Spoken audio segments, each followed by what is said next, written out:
માત્ર એક તાલુકામાં ગવર્મેન્ટ ફિઝિકલ એજ્યુકેશનનું મેદાન જો આટલું સારું હોઈ શકે તો આપણે સૌથી મોટું બજેટ ગુજરાતનું છે. તો ગુજરાતમાં તાલુકા દીઠ ભલે ફિઝિકલ એજ્યુકેશન માટે ના હોઈ શકે, પણ ત્યાંના તાલુકાના ખેલાડીઓ માટે જો રસ્તો મળી જાય સાસો, તો તાલુકાના ખેલાડીઓને ક્યાંય ને ક્યાંય જઈ શકે છે. અત્યારે ગુજરાતમાં ટેલેન્ટ ઘણું બધું છે, પણ ગુજરાત પાછળ એટલે જ છે કારણ કે ફેસિલિટી મળતી નથી. કે અહીંયા આવીને મને એવું લાગ્યું થોડુંક કે ભાઈ મારે આવો એક વિડીયો બનાવવો જોઈએ કે ગવર્મેન્ટ ફિઝિકલ એજ્યુકેશનની કોલેજ આટલી મોટી સારી છે તો આપણા ગુજરાતમાં કેમ ના હોઈ શકે.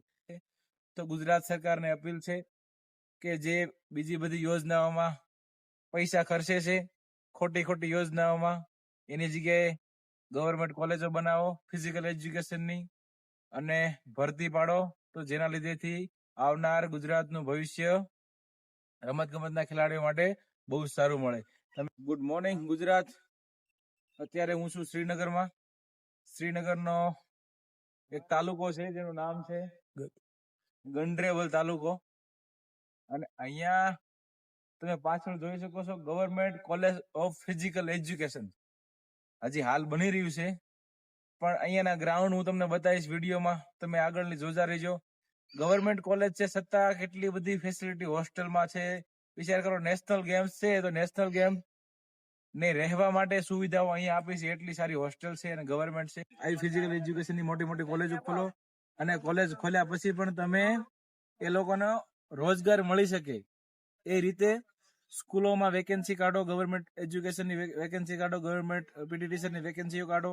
તમને ખ્યાલ છે તો ગુજરાત સરકારને અપીલ છે કે જે બીજી બધી યોજનાઓમાં પૈસા ખર્ચે છે, ખોટી યોજનાઓમાં, એની જગ્યાએ ગવર્મેન્ટ કોલેજો બનાવો ફિઝિકલ એજ્યુકેશનની અને ભરતી પાડો, તો જેના લીધેથી આવનાર ગુજરાતનું ભવિષ્ય રમતગમતના ખેલાડીઓ માટે બહુ સારું મળે. તમે આગળ વિડીયોમાં જોઈ રહ્યો છો, હું તમને બતાવીશ કે અહીંયા કેટલા સારા મેદાનો બની રહ્યા છે. જય હિન્દ. હું હવે તમને બતાવીશ બાસ્કેટબોલ કોર્ટ અને ક્રિકેટ ફિલ્ડ, મતલબ ક્રિકેટની પીચ અંદર બનાવેલી છે. 2-3 ક્રિકેટનું ગ્રાઉન્ડ પણ છે અંદર. 400 મીટરનો ટ્રેક, 400 મીટરના કુલ 2 ટ્રેક છે. એક સ્ટાર ખેલાડીઓ માટે મતલબ સિન્થેટિક ટ્રેક છે અને એક માટીનો ટ્રેક છે, અને એની બાજુમાં છે ખોખોનું મેદાન અને એની આ સાઈડમાં છે હેન્ડબોલનું મેદાન. ચાલો, અત્યારે હું ઉભો છું બાસ્કેટબોલના ગ્રાઉન્ડમાં. આ તમે જોઈ શકો છો બાસ્કેટબોલનું ગ્રાઉન્ડ. 2 કોર્ટ છે, એક આ સાઈડ છે, ટોપ મટીરીયલ વાપરેલું છે. કેમેરામેન બતાવજો નીચે. આ જો એકદમ ટોપ મટીરીયલ જે આવે એ ટોપ મટીરીયલ વાપરેલું છે, અને બેસવાની વ્યવસ્થા પણ સામે આપેલી છે. તમે જોઈ શકો છો બંને સાઈડ કોક છે, અને આખા બાસ્કેટબોલ ગ્રાઉન્ડ ને ફરતે જાળીથી પેક કરી દીધેલું છે બાસ્કેટબોલ ગ્રાઉન્ડ. અહીંયાની ફિઝિકલ કોલેજ છે, જોઈ શકો છો. ક્લાસ ને એવું બધું આની અંદર લેવામાં આવે છે, અને એકદમ બહુ જોરદાર. તમને એવું લાગે કે પટિયાલાની જે NIS ડિપ્લોમા યુનિવર્સિટી છે કોલેજ, એના જેવી સેમ અહીંયા આ કોલેજ છે. આ એનો એન્ટ્રી ગેટ છે. આ અત્યારે તમે જોઈ શકો છો એથ્લેટિક નું ગ્રાઉન્ડ છે. એથ્લેટિકની ગ્રાઉન્ડ એકદમ સિન્થેટિક ગ્રાઉન્ડ છે, અને પાછળ ડિસ્કસ થ્રો છે, અને આ સાઈડ બતાવજો કેમેરામેન. ત્યાં સ્ટેડિયમ બનાવેલું છે, ઊંચી કૂદ લાંબી કૂદ નું છે, અને આ બાજુ કેમેરામેન બતાવજો. આ પાછળની સાઈડ જો તમને દેખાતા હોય તો ડુંગર છે ઊંચા. પાછળની સાઈડમાં જો તમને દેખાડી શકતા હોય કેમેરામેન, ઝૂમ કરજો થોડુંક. તો મારો કહેવાનો મતલબ ખાલી એટલો જ છે કે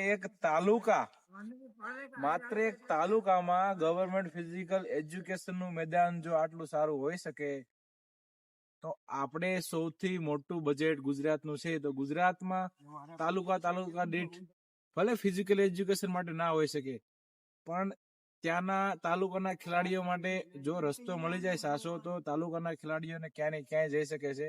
અત્યારે ગુજરાતમાં ટેલેન્ટ ઘણું બધું છે, પણ ગુજરાત પાછળ એટલે જ છે કારણ કે ફેસિલિટી મળતી નથી બાળકોને. તો મારી ગુજરાત ગવર્મેન્ટ અને સ્પોર્ટ્સ ઓથોરિટી ઓફ ગુજરાતને એટલી વિનંતી કે તમે લોકો નીચેના લેવલ ઉપર ધ્યાન આપો, જેનાથી સારા એવા બાળકો મળી શકે અને આપણને ઇન્ટરનેશનલ, નેશનલ, ઓલિમ્પિકમાં મેડલ મળી શકે.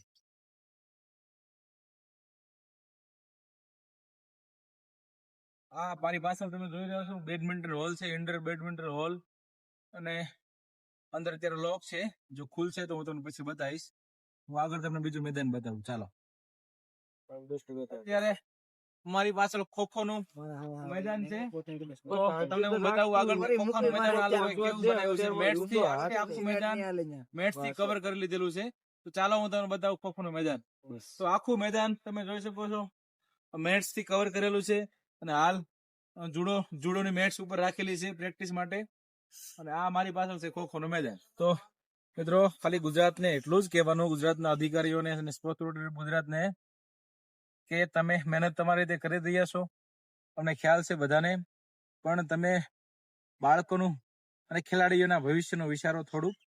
કે નેશનલ રમશે ખેલાડી, એક નેશનલ રમશે, 2 નેશનલ રમશે, અને પછી કોલેજ કરીને બીપીએડ કરીને એમપીએડ કરીને પ્રાઇવેટમાં 10-12 હજાર માટે નોકરી કરે છે અને એનું ફ્યુચર પતી જાય છે. તો એના માટે તમે એવું કંઈક કરો કે જેના લીધેથી આવી ફિઝિકલ એજ્યુકેશનની મોટી મોટી કોલેજો ખોલો, અને કોલેજ ખોલ્યા પછી પણ તમે એ લોકોનો રોજગાર મળી શકે એ રીતે સ્કૂલોમાં વેકેન્સી કાઢો, ગવર્મેન્ટ એજ્યુકેશનની વેકેન્સી કાઢો, ગવર્મેન્ટ પીટી ટીચરની વેકેન્સીઓ કાઢો.